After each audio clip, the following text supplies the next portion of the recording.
Thank you, Madam President. Happy Agriculture Week. It's impossible to overstate the importance of agriculture to New York and our world.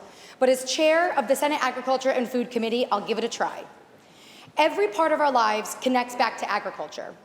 The food we eat and the drinks we enjoy, that's agriculture. The clothes we wear, that's agriculture. The furniture we use, that's agriculture. Footballs and baseballs, those are agricultural products. The music we listen to, many of those instruments come from agriculture. For an industry that sustains so much of what we love and need to survive, agriculture deserves our continuous support and protection. New York is unique in the sense that our farmers grow and produce what's called the full plate. From fruits and vegetables to grains, meat, and dairy, we lead the Northeast in ag production, generating $85.8 billion in economic impact, and we have over 30,000 farms, mostly small and family-run. Because of their work, we are #1 in yogurt, sour cream, and cottage cheese, #2 in maple syrup, apples, and cabbage, #3 in grapes and snap beans, and #4 in squash. For most New York farmers, the job is about continuing a legacy passed down through generations. It runs in their blood, and they want to see that legacy continue for generations to come. From the Hudson Valley to Long Island, from Buffalo to Brooklyn, and the North Country to the Southern Tier, I've seen the love that goes into growing food, caring for livestock, stewarding the land, and feeding people. That economic impact number I mentioned earlier is significant, but I want to clear up any misconceptions. No farmer in New York is in this business to get rich. Our local farms are small operations, not corporate giants. They don't control the prices of what they grow because farmers are price takers, not price makers. I have a local farm that was actually offered to grow fresh strawberries for one of the large grocery chains in our state. But when the grocery chain told them what they would pay for those strawberries, that didn't even cover the cost of production. That grocery store chain found cheaper options in other states, and that farm actually no longer sells fresh strawberries. Our farmers take on all the risks and have to accept whatever price the market dictates, even if it's a loss. Farming can be a difficult, labor-intensive, and an often thankless job, yet farmers and farm workers press on because they believe in what they do.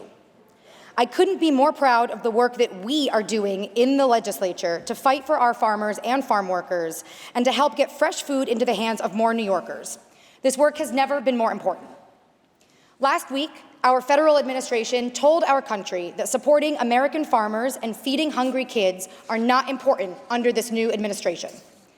They canceled $1 billion from USDA programs that provide fresh local food to schools, child care centers, and food banks. Then, the House proposed cutting $12 billion from CEP, the Community Eligibility Program, which is the program we've been bolstering to help get universal school meals across our state. That's right, the federal cut could jeopardize school meals for over 900,000 New York students. But we run things differently in New York, and we should be proud of that. In our state, few initiatives have such strong bipartisan support as our food programs, specifically programs that connect local farmers, students, and families.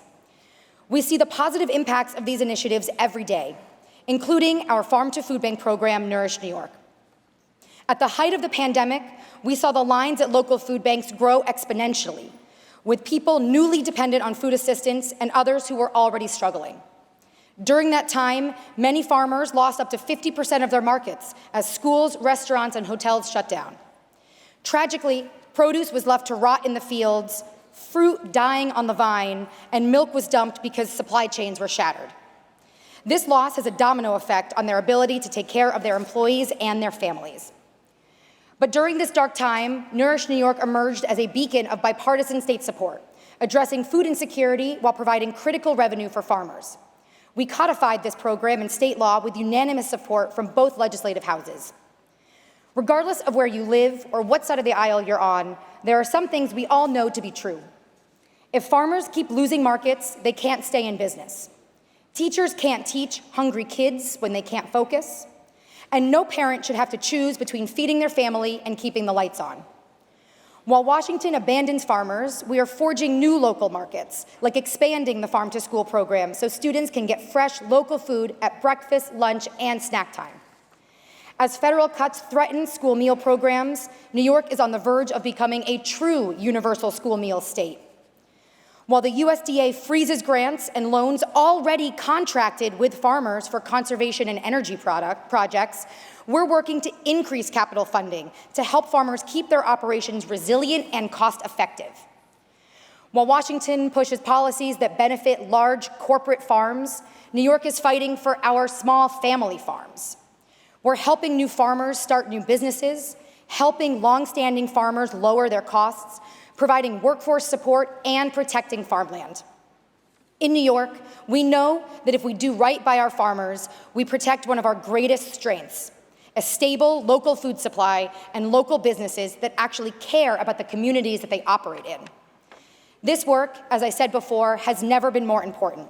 And I want to thank all of my colleagues for joining me in standing up for New York agriculture, which supports all of our communities. Thank you, and happy Agriculture Week.